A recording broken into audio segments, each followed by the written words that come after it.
Hello. Let me tell you a story of how my PS3 disc loader failed me. Completely, horribly failed me. It all started with this disc, Weeds. Good show. Wanted to start season 4. See this piece of tape? Tiny, small, circular piece of tape used to hold this disc down in the box. This piece of tape would cost me $660. Yeah, that's right. This destroyed my PS3. I put it in with the disc, started making a weird noise. Oh crap, uh-oh. There must have been something on it. I press eject, it comes out. Okay, maybe it's okay. Silly me, it wasn't okay. Try to put in another disc, jammed. So, I took it apart. And I'll show you how to do that. And I'll show you all the little things I tried to fix. Okay. Now if you look at the side of your PlayStation, on the side, this piece of tape is normally right here. You're going to see a little warning on it. If the seal's damaged or taken off, voids the warranty. But since I've had this thing for 3.5 years, I knew I didn't have a warranty anyway. So if you want to take your PS3 apart, tear that off. Woo! It's going to reveal a hole with a screw in it. You unscrew that with whatever screw you want, whatever fits. Then that will allow this to slide off. Cool, isn't it? PlayStation. The whole thing just completely slides off. What you're left with is a top that looks like this. At this point, you gotta go in and unscrew holes placed throughout. I believe there's probably around 8, 10, maybe 12 of them. Then, very carefully, you take the top off. Okay, once you have all your screws out, most of them are long ones like this, some of them are shorter. Once you have all the screws out, you can take this, make sure you go forward with it because there's going to be a ribbon here. Then you bring it down. Alright, now we're to the innards of this thing. This is what it looks like. Cool. That is what was made horribly. That is the disk driver. To take this out, you have to come to the side here. And this is normally attached in here. I'll show you how that's attached. When you lift this up, you pull this out right here. Looks like this. And then carefully on the bottom, you're going to have this ribbon. This one. You open that by flipping the black, pulling that out. Normally this end will stay attached to your PS3, but I kind of busted it. And I actually cut it. But the other end of that ribbon will be here. This flap, which I broke unfortunately. Once you disconnect the ribbon, you can disconnect it either here or here. This door still works. This will allow you to get disc. The disc driver. Alright, next I'll show you how to open this. Okay, now this has screws in it. You're gonna have to, this is the bottom part of it, the disc driver. See it? The disc driver. Recognize that? The cloth before you stick the disc in. It has this chipboard on the back.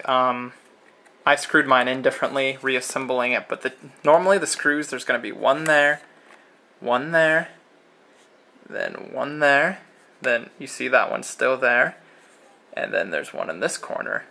When you unscrew those, you can undo it. You can take the chipboard off. But you can also take off the metal around it. You do that by, I like the lift up in the back here, right here. If you pull these up, carefully grab it, and then pull it out. See?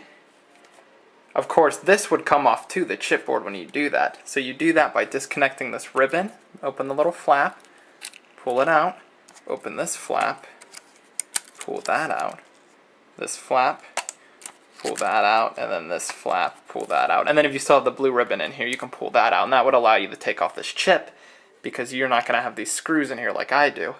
This leaves you with, look at it, the disk driver without the protective casing. Now it's just literally the slot where you stick the disk. And I forgot to mention earlier, it's not just the ribbons you have to disconnect from the circuit board on the bottom of this disk driver. On the side here, where you very first pulled out a plug in there, you got to pull out another one. This one's very tiny and fragile. It's 2 wires. Be careful with it.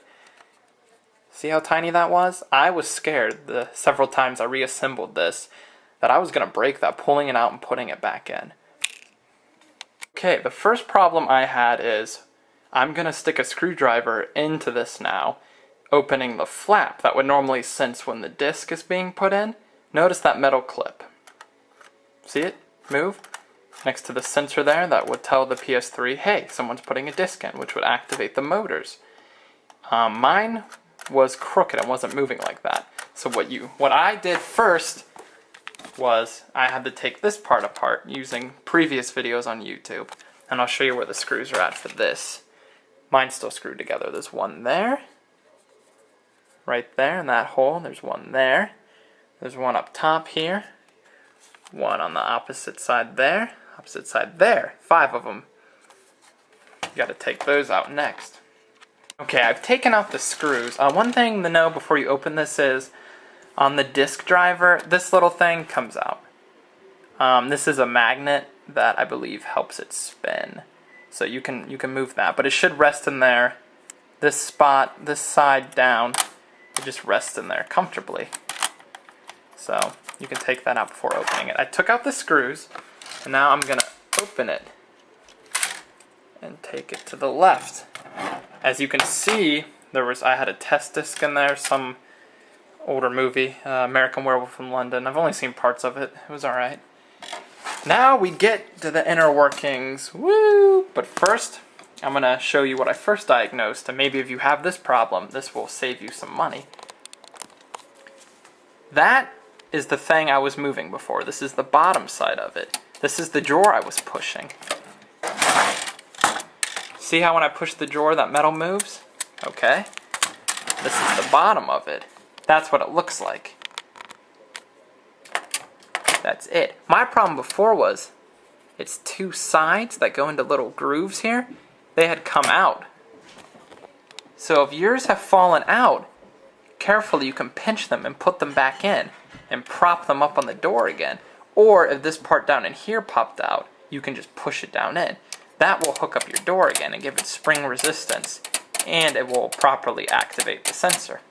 To diagnose some other problems over here, oh, by the way, I did fix the spring, put it back together, still didn't work. So to fix the next part, there's just one screw here. Got that out. Now you can lift this up.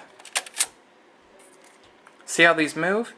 When it's screwed in, these should move comfortably, or that would mean there is a jam of some sort. These little gray things go on top. You can pull them up and out.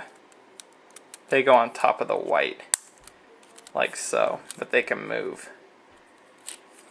These should push back. They should both go together. Now down in here, first I just want to point out I believe that is the blue laser right there. The expensive part. Now, with this, a couple other problems you can diagnose. These are 2 arms here. One here, and one here. Now, if you look down, this one's it's a rat gear. The arms both have rat gears on them, which is just a straight set of teeth.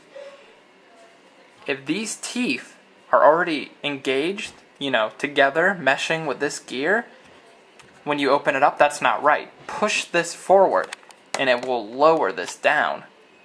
It will lower this whole thing down, because when you put a disc in, it spins the gears, moves this arm this way. This one, I believe, goes the opposite way, and it raises this whole platform, and the laser activates. That motor there controls the platform. So this is engaged, push it up. And that's another problem. I tried that, also didn't work. I got to the point where I could put a disc. At one point it actually sucked it in, but then it wouldn't spin it. Another thing you can fix is right here, there's a little white part. If there's a jam, this will be up. All you have to do to fix that is just push these two back. And you will see it, well, once you screw it back in. Push these two back. Oops. And when you push them back, you will see the white part. Mine's having some problems right now. If you push those two back all the way, you'll see that little white part spring back in there. So when that springs back in, when you get your rack gear back to its normal position, they should both wiggle a little. When you've seen this lowered, that's something else you can do to fix your problem, if you have that problem.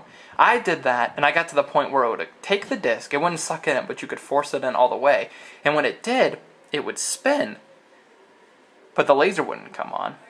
So to fix this, I put it back together again, tightened all the screws, put that back in, and I tightened it looser the second time. And then the laser would come on, but it still wouldn't read it. I tried resetting it, and I've tried, and it's just caused me too much frustration. But those are some of the problems I diagnosed and fixed with some help from online. And hopefully those will help you too. If not, I would check out videos on how to access the emergency menu of the PS3 if you're having software issues. But these are fixes for hardware issues. Fix this spring right here that moves up and down. You can open it up and make sure the white part springs back down. You can unscrew this, take this out, and make sure the rack gears aren't engaged. And that's all about, I know. But I hope that helps. And now the fun part, taking care of the problem, once and for all. Sony, you've kind of disappointed me. Your products have been fun, but I had a PS2, it actually cut the discs. Had to get a new one. Didn't mind, I was a bit younger. Had a PSP, the first one had pixel problems, got a new one. Now my PS3, a piece of tape destroys $660. So what starts with this piece of tape will end with a hammer.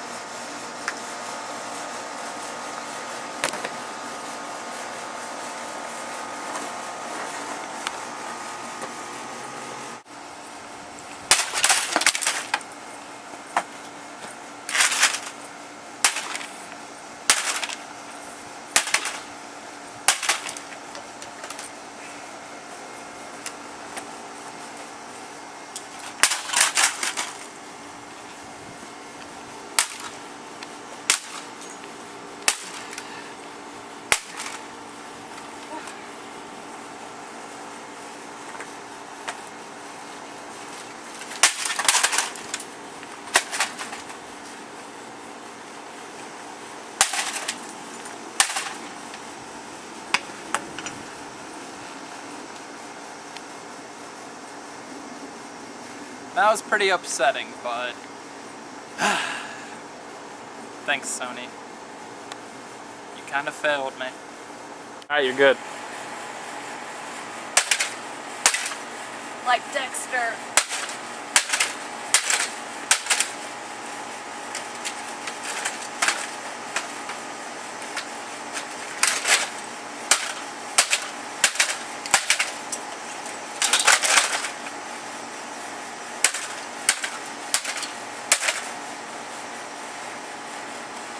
What are your comments?